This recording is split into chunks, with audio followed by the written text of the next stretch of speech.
What's up everyone, Saintsfan back again with another GTA Online video, and yesterday we learned that the Terrorbyte as well as the Oppressor Mark II are going to be releasing this upcoming Tuesday. And in this video I wanted to talk about that Terrorbyte a little bit more because it is going to completely change, I think, the way people play GTA. There's a lot going on, and unfortunately I can't show everything just because I'm going to have to wait until it comes out. Because even with like modders and stuff, it's very hard, very difficult to get all of the features working. But in this video, I just want to show you guys 10 things that I think you probably need to know before the deal or before the vehicle comes out. Once it does release on Tuesday, again, I will be making a breakdown of the armor and like everything else it can do. But these are just some general things that you should know going into it. The first thing, and this is important, most people probably have purchased a nightclub, but if you haven't, you are going to need to purchase a nightclub to actually buy the Terrorbyte. So it's much like the MOC where you had to buy a bunker to have it. This Terrorbyte is basically the nightclub's MOC. And much like the MOC, you can call it through the interaction menu. Well, that's the only way you can call it. And again, much like the MOC, it's basically a little mini garage and a hub to source / resupply your businesses from anywhere on the map. So it actually has a really cool feature. Although I have heard it's not as good as you might think. It's Rockstar kind of limited it, which is unfortunate. But again, we'll have to wait and see when the vehicle comes out on Tuesday. Now, unlike the MOC, it's got some really cool little features, little services, which I'll show some gameplay here from Foxy Snaps in a second. But this vehicle has a drone that you can use, as well as it has the ability to scan other players to give you some valuable information, and that's kind of cool. Now, going back a little bit, I mentioned that this is like a little mini garage. Unfortunately, it's a garage only for one vehicle. In the MOC, if you get the garage add-on, you can put any vehicle basically in there. But with this Terrorbyte, the only vehicle that can go inside is the Oppressor Mark II, which again is coming out on the same day. And speaking of the Oppressor Mark II, once it is destroyed, it'll go back to your Terrorbyte. So unfortunately for the Oppressor Mark II, the only way to get it is to have a Terrorbyte.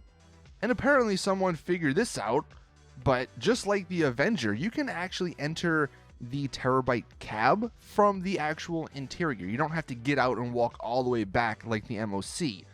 Those little things, I love that Rockstar actually allow us to do that, because it's very annoying to get out and walk around. Just going straight from the driver's seat or the passenger seat is going to be really nice.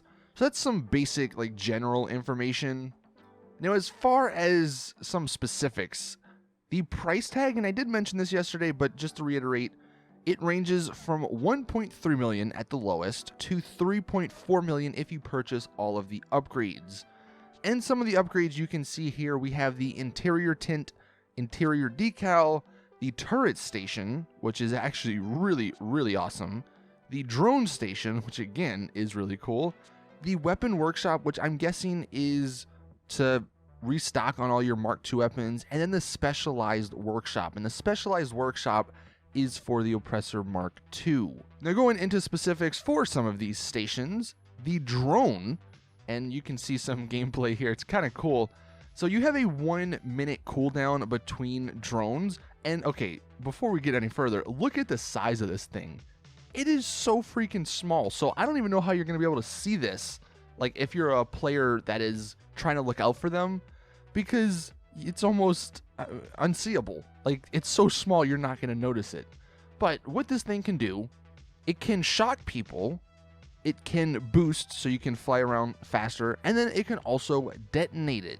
Now, as for the detonation, I believe it takes 7 seconds for it to detonate, and it should kill a player. Like, it does enough damage to kill a player, but you have to be, you know, relatively close to them. If you were going around shocking people, this can actually alert the police, so you will get stars for doing this. You're not just gonna be able to shock people and get away scotch-free. And then the police can actually shoot down the drone, so obviously there has to be some sort of balancing there. The NPCs probably have no trouble shooting it down or finding it. As for the player scanner, this is probably one of the cooler features, although it's I don't think many people are going to end up using it because it's not really that useful or practical, but it is cool. So with this player scanner, I believe you have to be within like 250 meters of a player, and you can scan them, and what it actually displays is their name, their rank, their earnings, all their kills, all their deaths, their accuracy, their favorite vehicle / radio station / weapon, private dances, and sex acts purchased. So if you want to know a lot about someone, then you can use your player scanner in your Terrorbyte to get that information. And I thought that was kind of cool. And then the final thing, this leads us to the client jobs. And basically what this is, these are your resupply missions, or the source missions. And again, we'll have to go into more detail when it does release, because we can't actually play these. Like, even the modders can't play these.